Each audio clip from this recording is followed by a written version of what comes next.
Assalamualaikum warahmatullahi wabarakatuh. Salam sejahtera untuk kita semua. Yang saya hormati Bapak Abu Mansur MSOS MPM dan rekan seperjuangan. Perkenalkan kami kelompok 3 yang terdiri dari saya sendiri, Andika Saputra, Ibu Khairunisa, dan Bapak Jipawando. Dan pada kesempatan malam ini kami akan sharing, mudah-mudahan dapat menambah wawasan kita semua.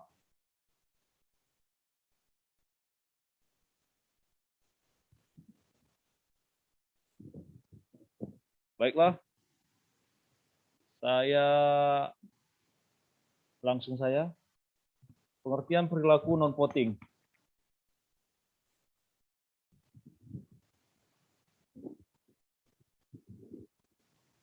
Menurut Kamus Besar Bahasa Indonesia, perilaku berarti tanggapan atau reaksi individu terhadap lingkungan masyarakat sekitarnya. Sedangkan non-voting merupakan sebutan terminologi politik dari golongan putih atau golput. Golongan putih atau yang disingkat golput adalah sebutan yang dialamatkan kepada sekelompok orang yang tidak menggunakan hak pilihnya dalam pemilu untuk menentukan pemimpinnya. Sejarah golongan putih.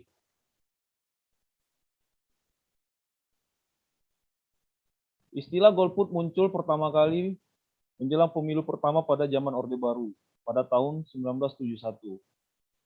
Pemerakarsa sikap untuk tidak memilih itu antara lain Arief Budiman, Julius Usman, dan Imam Maluju Sumali. Langkah mereka yang didasari pada pandangan bahwa aturan main berdemokrasi tidak ditegakkan dan cenderung diinjak-injak. Dan istilah ini diproklamirkan di Gedung Balai Budaya Jakarta. Ketika itu diperkirakan sebulan lagi akan dilaksanakan pemilu pada tahun 1971. Arief Budiman yang didampingi oleh mahasiswa serta tokoh pemuda lainnya memproklamirkan gerakan moral yang mereka namakan dengan golongan putih atau golput. Tindakan ini dilakukan sebagai bentuk protes terhadap sistem yang ada saat ini. Eksponen golongan putih sebanyak 34 orang ditahan. Baiklah, selanjutnya akan disampaikan oleh Ibu Khairunisa.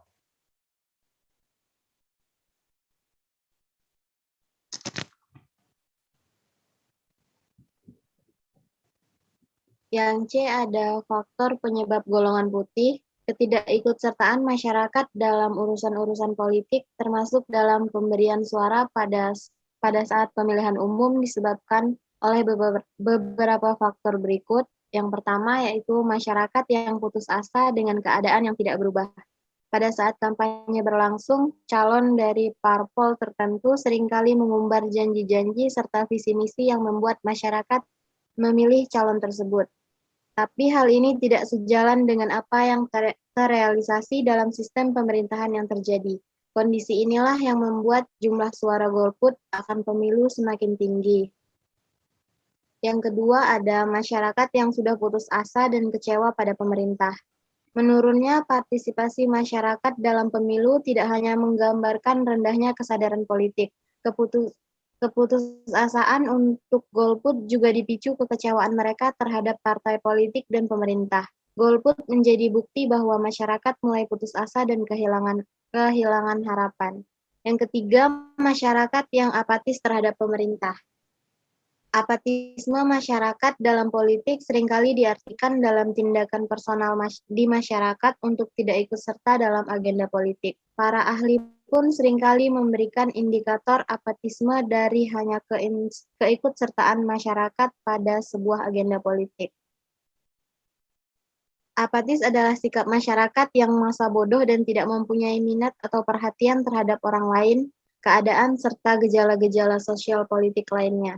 Yang keempat, masyarakat tidak mendapatkan figur yang cocok untuk dipilih dan menjadi harapan. Seringkali terdengar tidak adanya figur yang cocok untuk dipilih menjadi satu alasan yang rasional seseorang memilih untuk tidak memilih siapapun dalam pemilihan umum atau pemilu. Yang kelima, menganggap golput sebagai sikap memprotes pemerintah. Ada atau tidak ada suara golput tetap akan ada pemenang dan pemerintahan akan tetap berjalan. Dan sikap protes ini sama sekali tidak ada pengaruh apapun kecuali bagi orang yang sengaja melahirkan atau menciptakan mindset karena alasan-alasan pribadi. Jadi alasan seperti ini hanya kekecewaan individu terhadap pemerintah. Yang keenam, adanya kesibukan yang tidak bisa ditinggalkan dan bersifat penting. Setiap hari kita disibukkan dengan berbagai kegiatan atau rutinitas yang tidak bisa ditinggalkan, dan kesibukan ini jugalah yang menjadi alasan mendasar seseorang untuk tidak menggunakan hak pilihnya dalam pemilihan umum.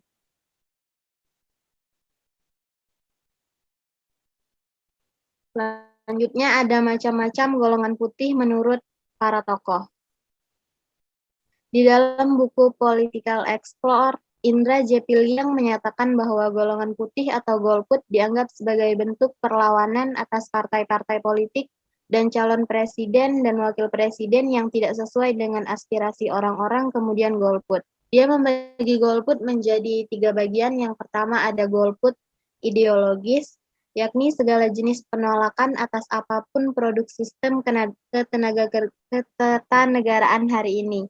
Golput jenis ini mirip dengan golput era 1970-an, yakni semacam gerakan anti-state, ketika state dianggap hanyalah bagian korporatis dari sejumlah elit terbatas yang tidak punya legitimasi kedaulatan rakyat. Yang kedua ada golput pragmatis, yakni golput berdasarkan kalkulasi rasional. Betapa ada atau tidak ada pemilu, ikut atau tidak ikut memilih, tidak akan berdampak atas diri si pemilih. Sikap mereka setengah-setengah memandang proses pemilihan suara pada hari H, antara percaya dan tidak percaya. Yang ketiga ada golput politis, yakni golput yang dilakukan akibat pilihan-pilihan politik. Kelompok ini hanya percaya kepada negara, juga percaya kepada pemilu, tetapi memilih golput akibat preferensi politiknya berubah atau akibat sistemnya secara sebagian merugikan mereka. Selanjutnya akan dijelaskan oleh Ziva Wando.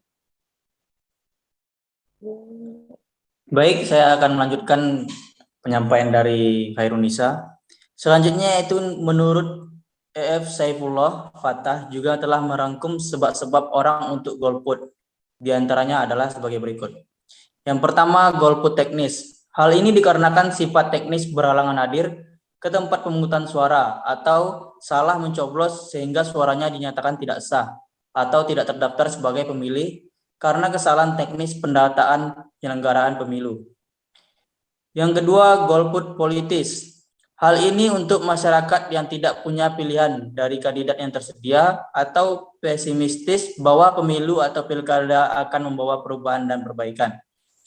Yang ketiga, golput ideologis. Hal ini untuk masyarakat yang tidak percaya pada mekanisme demokrasi atau liberal dan tidak mau terlibat di dalamnya entah karena alasan nilai-nilai agama atau alasan politik ideologi lain.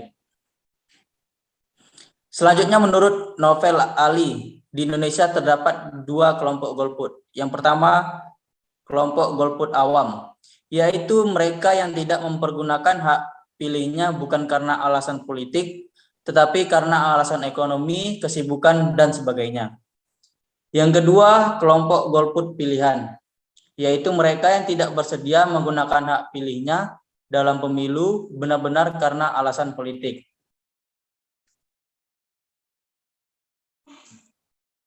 Selanjutnya, Badri Khairuman mengungkapkan tipologi dari orientasi-orientasi yang menandai ketidakikutsertaan masyarakat dalam urusan-urusan politik, termasuk dalam pemberian surat suara saat pemilihan umum disebabkan oleh 3 faktor. Yang pertama yaitu apatis atau masa bodoh. Sikap ini lebih sekedar manifestasi kepribadian otoriter. Sikap ini terjadi akibat dari ketutupan terhadap rangsangan politik. Baginya, kegiatan politik tidak memberikan manfaat dan kepuasan sehingga mereka tidak punya minat dan perhatian terhadap politik. Yang kedua, anomi atau terpisah. Sikap ini merujuk kepada sikap ketidakmampuan, terutama kepada keputusan yang dapat diantisipasi. Ia masih mengakui bahwa kegiatan politik adalah sesuatu yang berguna, akan tetapi ia merasa tidak dapat mempengaruhi peristiwa-peristiwa dan kekuatan-kekuatan politik. Singkat kata, anomi adalah sikap hal ini menjadi ekstern atau meluas akan mencakup sesuatu perasaan ketidakberdayakan dalam mengendalikan hidup secara umum. Yang ketiga, alienasi atau terasing. Sikap ini berbeda dari apatis dan anomi. Alienasi merupakan sikap tidak percaya pada pemerintah yang berasal dari keyakinan bahwa pemerintah tidak mempunyai dampak terhadap dirinya. Individu yang teralienasi tidak hanya menarik diri dari kegiatan politik, akan tetapi ia juga dapat mengambil alternatif lain untuk menggulingkan kekuasaan dengan cara-cara kekerasan atau dengan cara tanpa kekerasan atau melakukan hijrah. Perilaku golput juga merupakan refleksi budaya politik individu-individu dalam berpartisipasi dalam kegiatan politik. Sikap seseorang untuk berpartisipasi apakah aktif, pasif, atau kritis dalam pemilu tidak terlepas dari budaya politiknya. Demikian yang dapat saya sampaikan. Saya kembalikan kembali kepada Bang Andika. Terima kasih.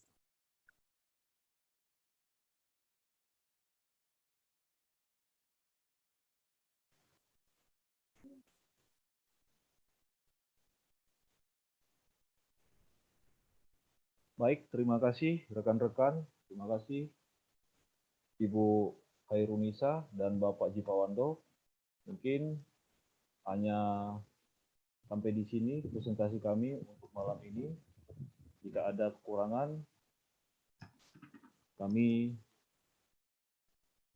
akan coba untuk perbaiki atau ada masukan dari rekan-rekan atau Bapak. Saya akhiri, wassalamualaikum warahmatullahi wabarakatuh.